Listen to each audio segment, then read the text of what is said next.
Hello viewers, welcome to G channel. আজকে আমরা JavaScript দিয়ে তৈরি করব একটি ক্যাফে ম্যানেজমেন্ট সিস্টেম, যেখানে আমরা আমাদের লিস্টিং থেকে ইচ্ছামতো আইটেম অ্যাড করতে পারবো। সেগুলোর কোয়ান্টিটি এবং টোটাল প্রাইস অনুযায়ী সেগুলো রিসিপ্ট হিসেবে আমরা ডাউনলোডও করতে পারবো, পিডিএফ ফাইল হিসেবে। আমরা আমাদের কার্ট থেকে প্রোডাক্ট রিমুভও করতে পারবো।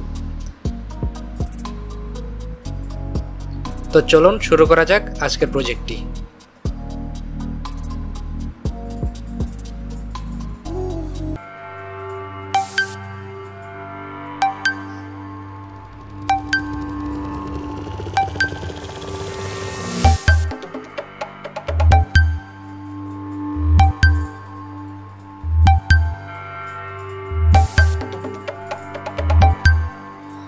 প্রথমে আমরা একটি HTML টেমপ্লেট ক্রিয়েট করে নিচ্ছি, টাইটেল দিচ্ছি ক্যাফে ম্যানেজমেন্ট সিস্টেম। তো এর মধ্যে আমরা প্রথমে CSS এবং জাভাস্ক্রিপ্ট ফাইল দুটো অ্যাড করে নিচ্ছি, যেগুলো আমাদের রয়েছে অ্যাসেটস এবং CSS এবং JS ফোল্ডারের ভেতরে। তো সেগুলো আমাদের লিঙ্ক করা হয়ে গেছে। এখানে আমাদের জাভাস্ক্রিপ্ট এবং CSS ফাইলগুলো আছে, দেখে নিতে পারেন। আমরা fonts.google.com থেকে পপিন্স ফন্টটি আমাদের প্রজেক্টে ইউজ করব। আপনারা এখানে এসে যে কোনো ফন্টের নাম লিখে সার্চ দিলে ফন্টটি পেয়ে যাবেন। তারপর সেই ফন্টে ক্লিক করে নিচে গেট ফন্ট বাটনে ক্লিক করলে সেখান থেকে গেট এমবেড কোড একটি অপশন পাবেন। এখানে আপনারা সেই ফর্মের লিঙ্ক ট্যাগ পেয়ে যাবেন। কোডটি কপি করে নেবেন এবং আপনাদের হেড ট্যাগের ভিতরে কাস্টম CSS ফাইলের উপরে সেই লিঙ্ক ট্যাগগুলো পেস্ট করে দেবেন। এখানে আপনাদের 3টি লিঙ্ক ট্যাগ কপি পেস্ট হবে। এরপরে আপনাদের যা করতে হবে, আপনাদের এখানে CSS এট্রিবিউট হিসেবে ফন্ট ফ্যামিলি পপিন্স বা আপনাদের যে ফন্ট থাকবে সেটা কপি করে নেবেন এবং CSS ফাইলে এসে অল সিলেক্ট করে এখানে পেস্ট করে দেবেন। এবং সেই সাথে কিছু বেসিক CSS এখানে আমি অ্যাপ্লাই করে নিচ্ছি, মার্জিন 0, প্যাডিং 0 এবং বক্স সাইজ, বর্ডার বক্সিং। ওকে, তো আমাদের বেসিক CSS অ্যাপ্লাই করা শেষ। এখন আমরা আমাদের ফন্টটা একটু অ্যাপ্লাই হয়েছে কিনা সেটা দেখে নিচ্ছি।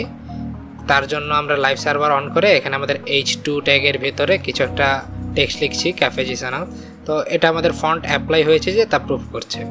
এখন আমরা একটা র্যাপার ট্যাগের ভিতরে হেডার নামের একটা ট্যাগ নিলাম, এর ভিতরে H1 এ আমাদের ক্যাফের নাম লিখলাম। এখন আমরা এটার কিছু বেসিক CSS স্টাইলিং দিয়ে নিই। র্যাপারের হোয়াইট দিলাম 100%, ব্যাকগ্রাউন্ড কালার অ্যালাইস ব্লু, আর এর মিনিমাম হাইট দিয়ে নিচ্ছি 100 VH। তারপর আমরা র্যাপারের ভিতরে হেডার ট্যাগের কিছু স্টাইলিং দিয়ে নিচ্ছি। এর ব্যাকগ্রাউন্ড কালার হোয়াইট করে দেব এবং এর কিছু প্যাডিং দিয়ে দেব, সেই সাথে বক্স শেডও দিয়ে দেবো যেন এটা কার্ডের মতো দেখায়। তার ভিতরে আমরা H1 এর ট্যাগ দিয়ে দিচ্ছি, ফন্ট সাইজ একটু ছোট করে দিলাম এবং কালারও একটু চেঞ্জ করে দিলাম। এখন আমরা আমাদের মেন প্রোডাক্ট সেকশনে আসি। এর আগে আমরা জাভাস্ক্রিপ্টে আমাদের প্রোডাক্টস আইটেম যেগুলো আছে সেই আইটেমের নাম এবং প্রাইস একটা অবজেক্টের ভিতর অ্যাড করে নিচ্ছি। এখানে বাম পাশে কি হচ্ছে আমাদের প্রোডাক্টের নাম এবং ডান পাশের ভ্যালুগুলো হচ্ছে প্রোডাক্টের প্রাইস। তো এখানে আমরা 5টা আইটেম অ্যাড করে নিলাম আমাদের অবজেক্টে। তারপর আমাদের HTML এ এসে আমরা মেইন ট্যাগ নিয়ে এর ভিতর প্রোডাক্টস ক্লাস দিয়ে একটি ডিভ ট্যাগ নিয়ে নিচ্ছি। এখন আমরা প্রোডাক্টস ডিভটি জাভাস্ক্রিপ্টে সিলেক্ট করে নিই, সেই সাথে আমরা কার্ড ডিভও জাভাস্ক্রিপ্টে সিলেক্ট করব। তার আগে আমরা কার্ড ডিভটা HTML এ অ্যাড করে নিচ্ছি।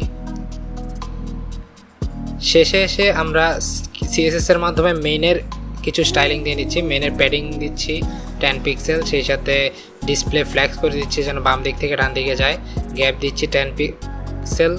সেই সাথে প্রোডাক্টসের কিছু স্টাইলিং অ্যাড করে নিচ্ছি। আচ্ছা, প্রোডাক্টের স্টাইলিংটা আমরা পরে অ্যাড করছি। তার আগে আমরা প্রোডাক্টগুলো র্যান্ডার করাই স্ক্রিনে। এর জন্য আমরা র্যান্ডার ফাংশন ইউজ করছি, যার ভিতরে আমি আমাদের আইটেমসের প্রত্যেকটা আইটেম এক এক করে ফল লুপের মাধ্যমে ঘোরাচ্ছি এবং প্রত্যেকটা আইটেমের জন্য একটি করে ডিভ ট্যাগ ক্রিয়েট করছি। ডিভ ট্যাগের ক্লাস নেম দিচ্ছি প্রোডাক্ট এবং এর ইনার HTML হিসেবে H3 ট্যাগের ভিতর আইটেমের নাম এবং P ট্যাগের ভিতর আইটেমের প্রাইস দিয়ে নিচ্ছি।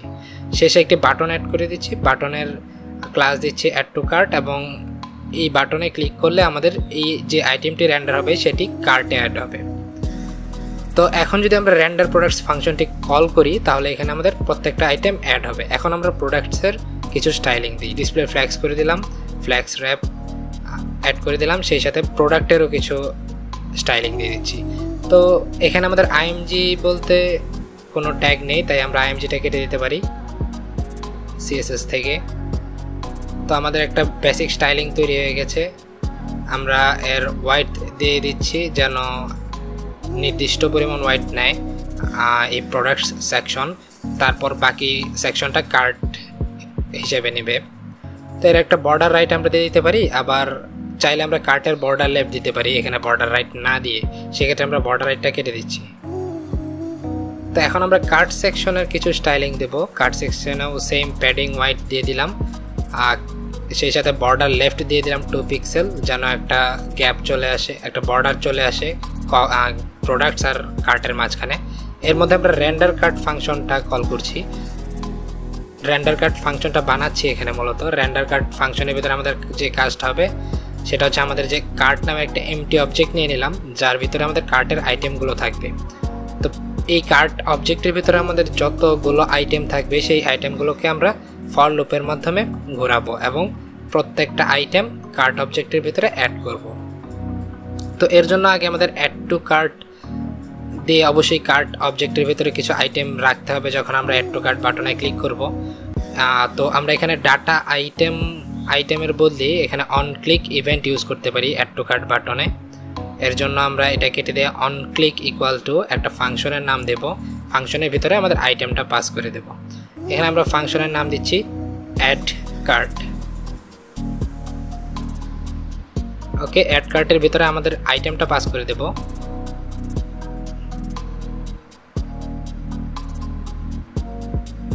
অর্থাৎ এখানে আইটেম বলতে আইটেমস অবজেক্টের কি, অর্থাৎ আইটেমের নামটা বোঝানো হয়েছে, সেই নামটা আমি পাস করে দিচ্ছি।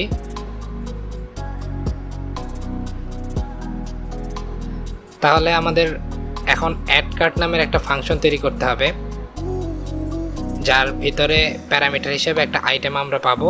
সেই আইটেমের প্রাইস আমরা অ্যাড করতে হবে কার্টে। তো এর আগে আমার চেক করতে হবে যদি এই আইটেমটা অলরেডি কার্টে থেকে থাকে, অর্থাৎ ইফ কার্ট আইটেম, তাহলে তার সাথে কোয়ান্টিটি আমরা 1 যোগ করে দেবো। আদারওয়াইজ সেই আইটেমটা আমরা আইটেম এবং আইটেমের প্রাইস কোয়ান্টিটি 1 কার্টে অ্যাড করে দেব। তারপর আমরা রেন্ডার কার্ট ফাংশনটা এর ভিতরে নতুন করে কল করব যেন কার্ট আবার নতুনভাবে সেখানে রেন্ডার হয়। তো দেখতে পাচ্ছেন সেম ওয়েতে আমরা অন ক্লিক রিমুভ কার্ট নামের একটা ফাংশন অ্যাড করব, একটা ইভেন্ট অ্যাড করব আমাদের রিমুভ বাটনে। রিমুভ কার্ট নামের ফাংশনটাও বানিয়ে নিচ্ছি। এখানে হবে কি, যদি কোয়ান্টিটি 1-এর থেকে বেশি হয় আইটেমের, তাহলে 1 মাইনাস হয়ে যাবে কোয়ান্টিটি, এছাড়া সেই আইটেমটি সম্পূর্ণ ডিলিট হয়ে যাবে। তারপর আবার নতুন করে কার্ট রেন্ডার হবে।